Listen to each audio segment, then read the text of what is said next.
I have a question then. Yeah. I've experienced that, and I've been living in that flow and that fun, and I feel like I'm going back to how it was when I was a kid. I figured out things worked out because I was just having fun. And it's so simple. I kept hearing you say it for about 7 years, and I thought, that's silly. And then I actually heard what you said, and I thought, this is it. This is fun. Well, words don't teach. It's only life experience. But when you hook up with some words that are vibrationally equivalent to the life experience that you've had, and you're able to then start noticing the consistency.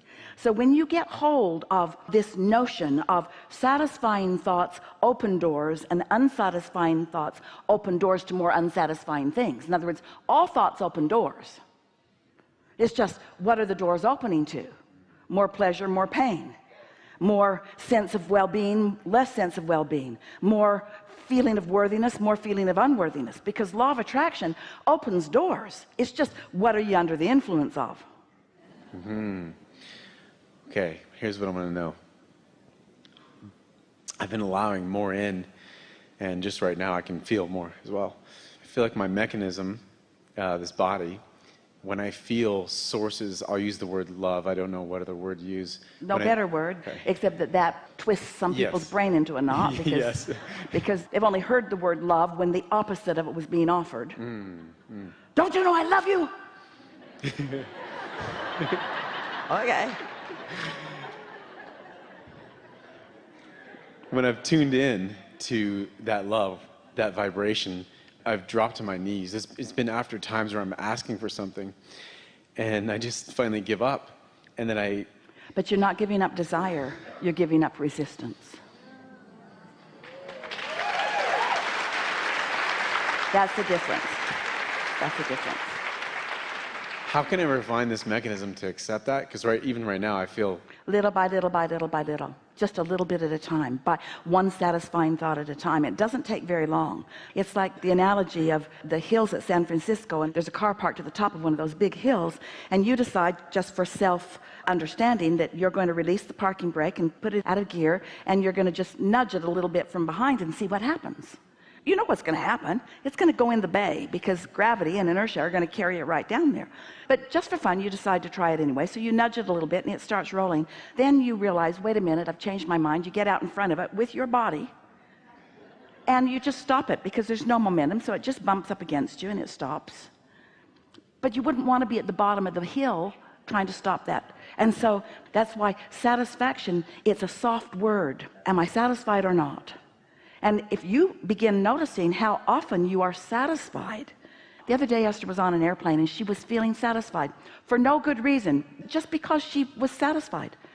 Well, she was in first class, that's a reason, and had a nice wide seat, and she is feeling satisfied. So she was sitting there and she was thinking to herself how satisfying it was. She has a neck pillow that she really enjoys, and she knows how to position her body in the seat that's really comfortable and get her legs put in just the position where she's so comfortable. And she was just sort of snuggling in, and she thought, I might like my blanket. So she took the blanket that Delta had provided and took it out of its wrapper and put it up over her, and then she snuggled in again, and she thought, there, now that's perfect. And then she thought, well, maybe I'd like my sunglasses too. So she put her sunglasses on and pulled her pillow and snuggled under her blanket. She thought, oh, I am so satisfied. And then a flight attendant came to her and handed her a bottle of water that he had heated in the microwave. And he said, this might make you more comfortable. You might like this. And Esther thought for a moment, did I look old and feeble? And then she thought, no, he didn't come to fix something that was broken. He got caught up in the flow of my satisfaction. Has anybody ever offered you a hot bottle of water on an airplane ever? Really? 10 million miles of flight, and this is the first time that that's ever happened to Esther. But it's also a time when she was, in an exaggerated way, focused upon how satisfied she was. And so the universe is just looking around, well, maybe there's a possibility of even more satisfaction. Let's see if there are any cooperative components in your vicinity that could enhance your experience just a little bit more. That's how it works.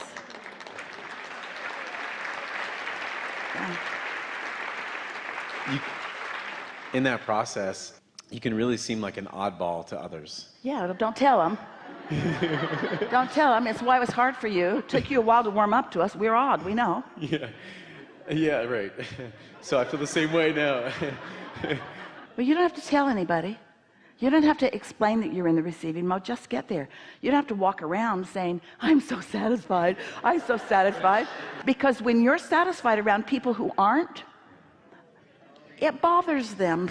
Because whenever you are living something that others want, it has the potential of exaggerating their distance from what they want.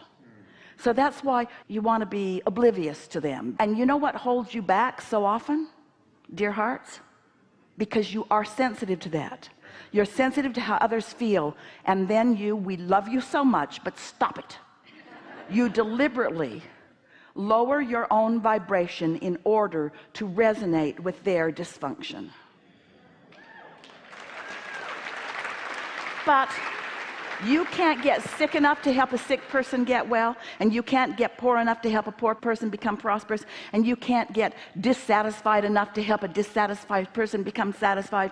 You teach through the clarity of your example, and when you practice this alignment so that it radiates from you, that's how you uplift the world.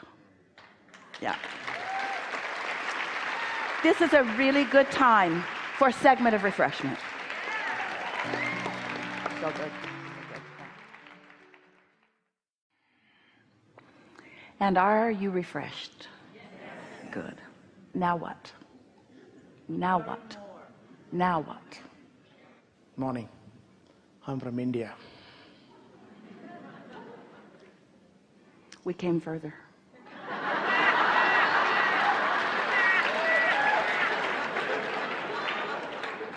We're also from everywhere. I'm a little mixed up, confused, delighted that I'm with you. Well, let's sort it out a bit. Not all of it. That's for life to do. But some of it we can do here. Yep. The confusion is, in my culture, I am told to give up. I'm told to not go after something. Well, we're telling you the same thing in this sense. We're explaining to you that when life causes you to desire something, if you will allow yourself, you will find at the essence of everything that you desire, everything that you or anyone ever will want or ever has wanted, everything that you want is for one reason only. You think you will feel better in the having of it. And so that's really what the essence of all desire is. It's to come into alignment with that broader perspective. And if you listen to us closely, you will realize that, you see, what goes wrong with so many people is that they feel the absence of something, some material object. In other words, if you don't have enough water, you want some water. Is that wrong? No. Anything that you feel the absence of, it's natural that you would want the presence of it. The presence of many things is very enhancing to your experience. But what happens with so many people is that they focus upon the material part of it, and they forget about the alignment spiritual part of it, and then they are never satisfied.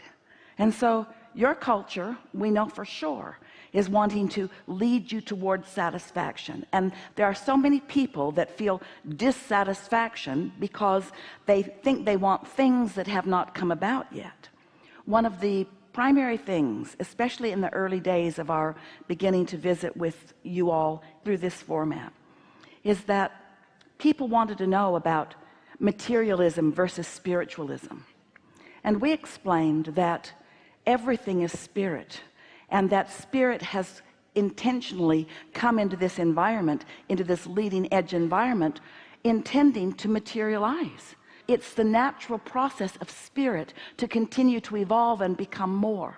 But humans get out of whack on that because they get so enamored with what they can see and hear and smell and taste and touch that then they lose their connection. And we believe that that is what those deep within the understanding of where you came from were trying to explain.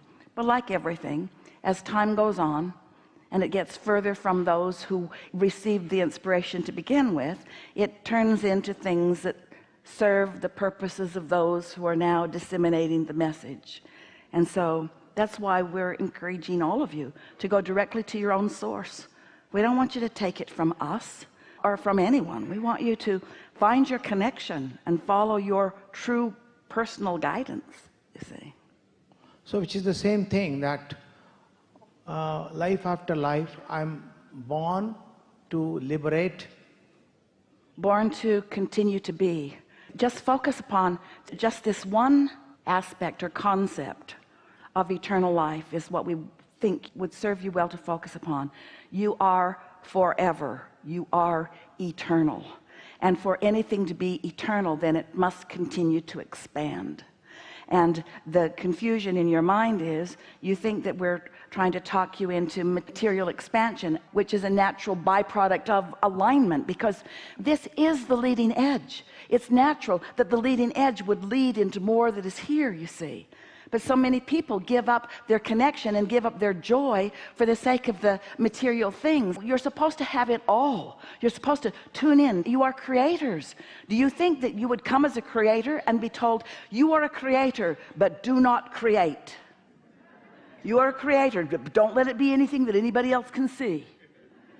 That's completely illogical. It is never what was intended. It is a misunderstanding. Got that? Yeah. I got that. Yeah, you did. It's not just about moods, right? It's not just about I'm feeling good and I'll just do whatever I feel like. That's not what it is.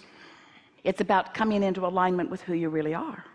And the good news is, and it's such good news, because you are such a long-going, ongoing being, when you re-emerge into non-physical, and you will leave behind all doubt and fear and all pushing against, and the pure essence of who you are re-emerges. And so this source energy, you must know, is pure positive energy. It is love and worthiness and appreciation. It is all things that you consider to be good. That's what it is. And it is from that vantage point that you re-emerge back into the physical again. And each experience here, everyone's experience here, causes them to become more. And the only discontent that exists anywhere in the universe is the discontent that man finds here on this leading edge experience when life causes him to become more than he allows himself to be. Because in the moment of his death experience, he allows it. Got that. Yeah. Oblige. Enough? Really good. Thank you. Yeah, really good.